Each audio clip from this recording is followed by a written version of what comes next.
Hello everyone, hope everyone's having a great day out there.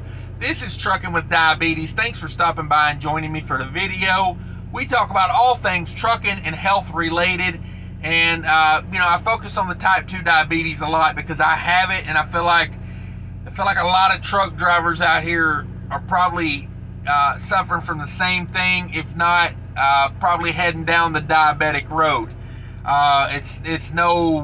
It's no mystery that this country is suffering from a plague of diabetes, and we're just trying to help each other out here. I'm not here to tell you how to live your life or what to do. I just want to build a community here where we can learn from each other.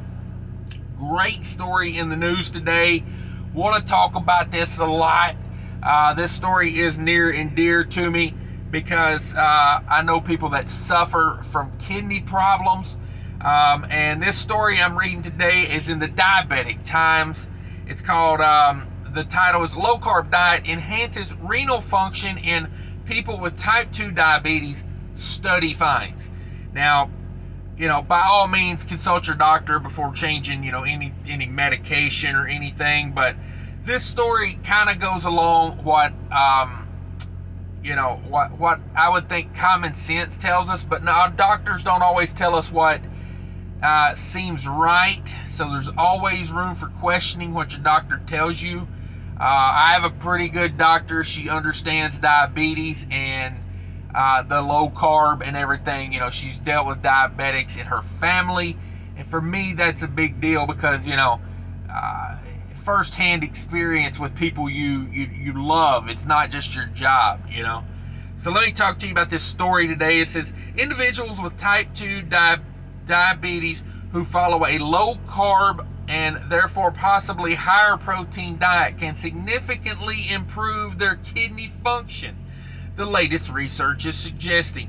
The study, which was led by Dr. David Unwin, has discredited previous reports that claim that high protein intake promotes renal damage and that low carb diets themselves may increase the risk of cardiovascular complications. I see that, a lot of people think, if you eat a bunch of saturated fat, it's going to damage your heart.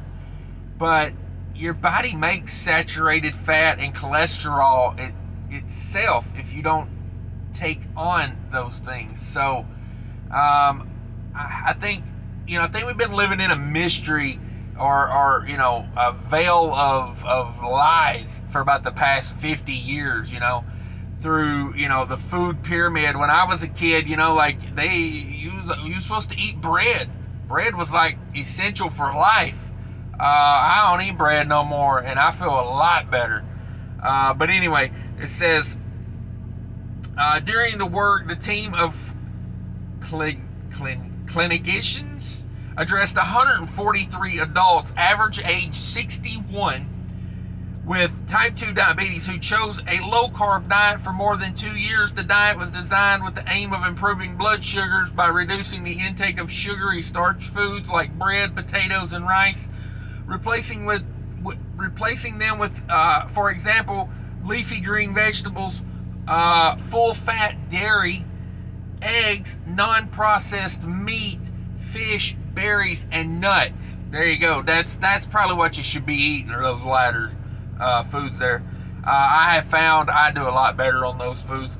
They found that instead of expected deterioration in kidney function because of both age and diabetes, the majority of the patients improved their renal function performance after being advised about low carb, so higher fat and protein meals.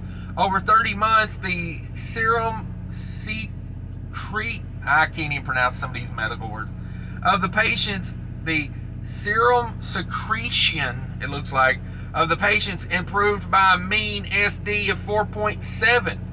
The average weight loss was 9.5 kilograms, and A1C levels improved by a stunning average of 21.5 mmol. They measure it different in Europe. It's not like a single digit number like it is over here. Blood. Here's the one that I find interesting, okay? Because over time we have been brainwashed to think that eating high-fat diet is bad for you. But fat doesn't make you fat.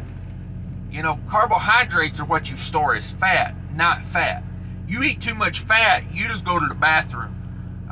You know, you eat too many carbs, you know, you put on a belly, you know, hence this belly.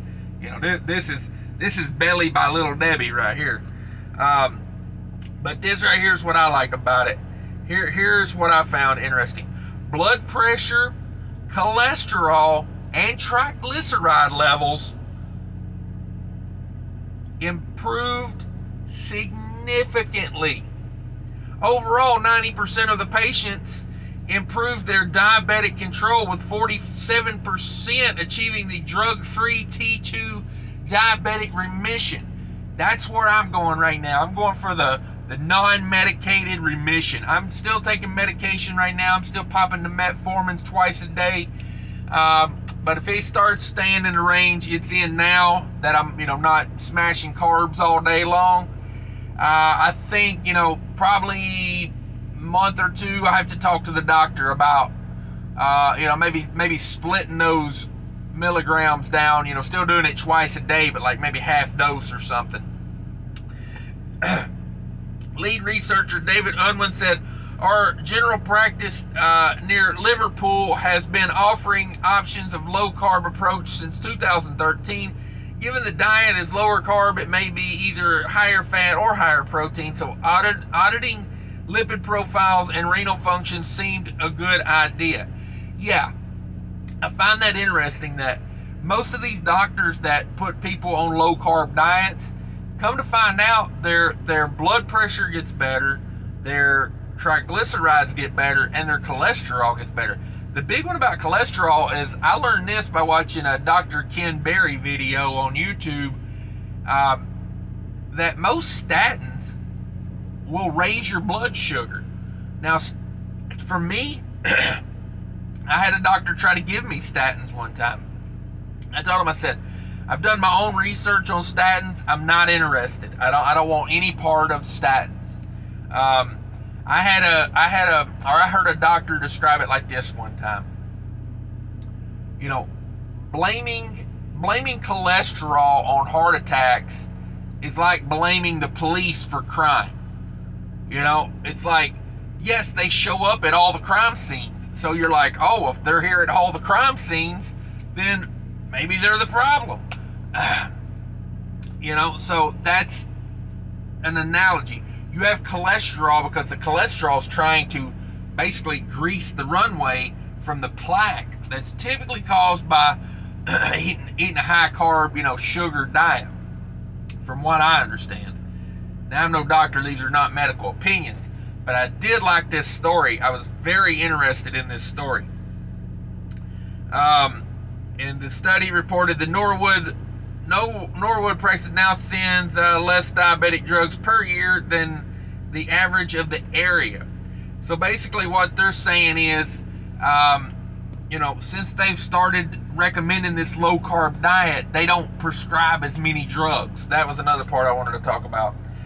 It's an interesting story. It's diabetictimes.co.uk if you want to check it out.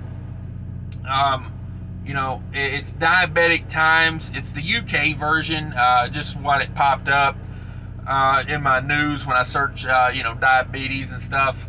So check it out.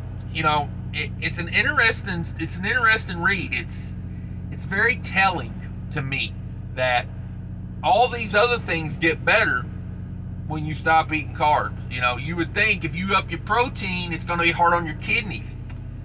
They're saying that's not the case. They're saying kidney function improved when they just lowered the carbs, whether they up the fat or the protein. So yeah, keep that in mind. Maybe ask your doctor about that. You know, don't just go on the, you know, the assumption, you know, that something's a certain way. But anyway, guys, that's it for today. Thanks for watching. If you made it this far, hit that like button for me. If you're not a subscriber, think about subscribing, hitting that bell. Put out a video every Tuesday, possibly more, but right now we're sticking with every Tuesday, and I do appreciate everybody coming by and watching. Stay healthy.